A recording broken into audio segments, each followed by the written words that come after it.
धनम हरत गोपानाम नंदम वदनाति दुर्मतिम। ग्वाल वालों का सारा धन छीन लो। नंदम वदनाति दुर्मतिम, ये नंद बड़ा दुष्ट है, इसको बांध लो।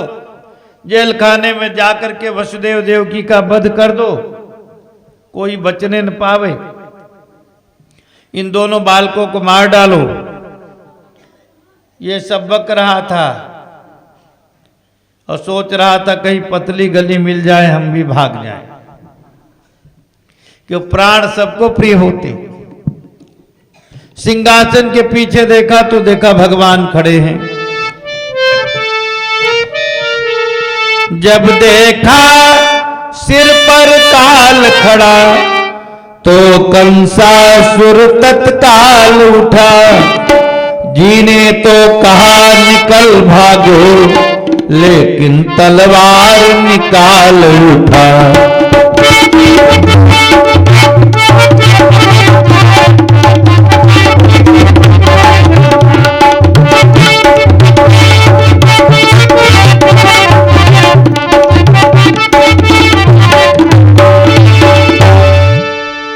कंस मन में तो कहता भाग जाए, लेकिन तलवार निकाल लिया।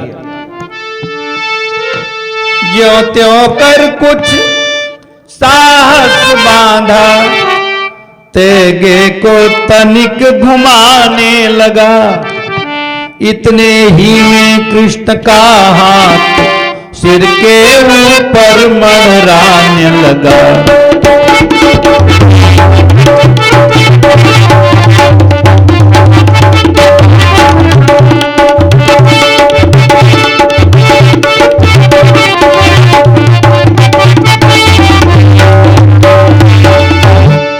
ज्यों त्यों करके तलवार हाथ में ली। तलवार को इधर उधर घुमाया और इतनी देर में भगवान का हाथ उसके सिर पर पहुंच गया।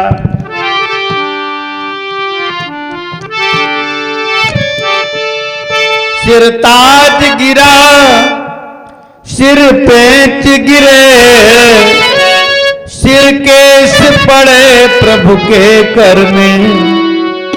मणिमाल गिरी, भूपाल गिरा, एक ही बार की ठोकर में।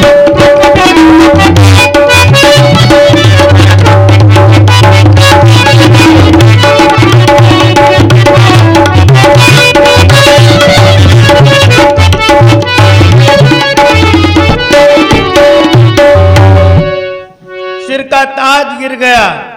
भगवान ने उसके बाल पकड़ करके सिंहासन से फेंक दिया। क्यों? अपनी मां का बदला लिया।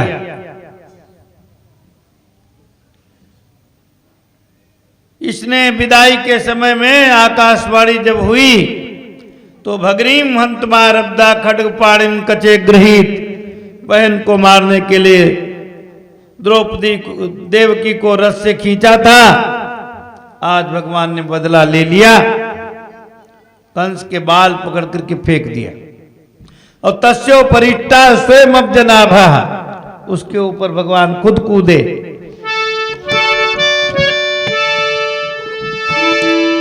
सोचता समझता सब, लेकिन चतुराई का अवसर न मिला।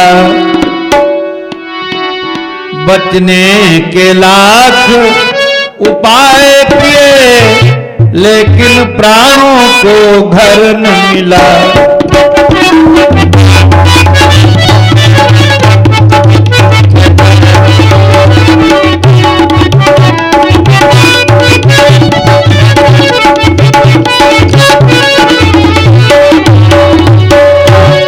बहुत उपाय किया जीवन भर कि मरे ना, लेकिन वो समय आ ही गया। आखिर को घनश्याम ने झटका चोटी थाम, गला घोट कर कंस का पहुंचाया सुरधाम।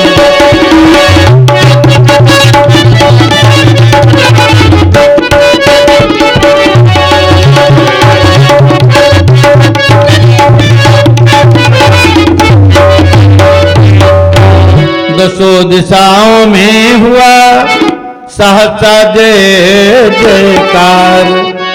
जन विनीत तुम भी कहो जय प्रभु जगदाधार।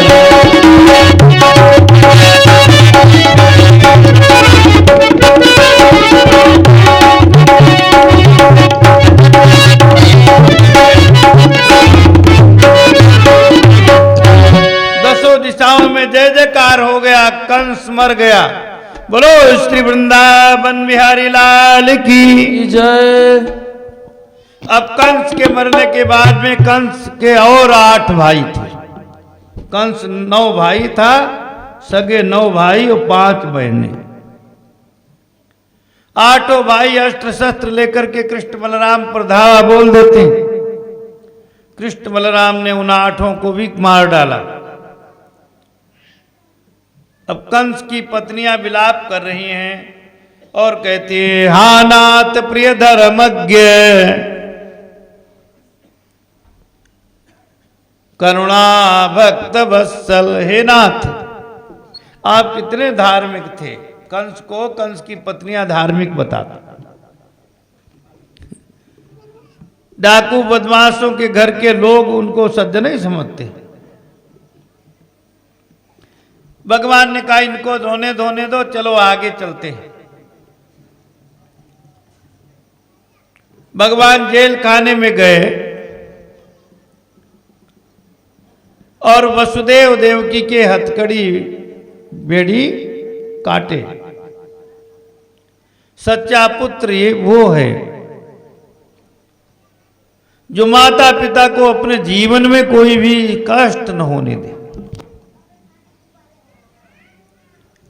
माता पिता को जीवन में जो दुख नहीं देते हैं, ऐसे पुत्र चाहे जितने भी गरीब हों, एक दिन उनका बहुत सुखमय जीवन व्यतीत होता।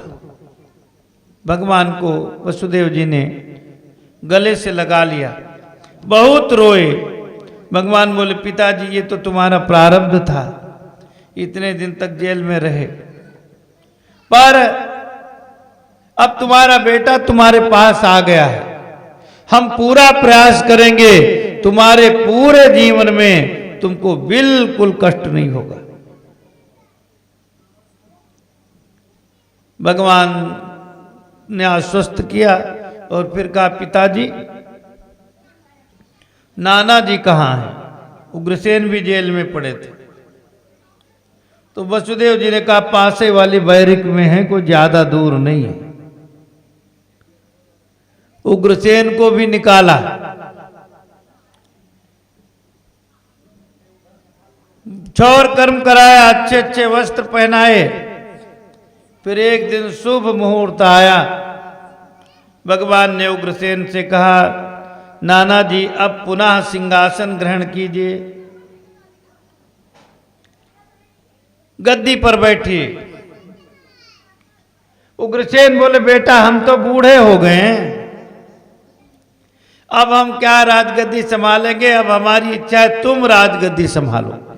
भगवान बोले, नहीं, हमारे पूर्वजों ने हमें श्राप दिया है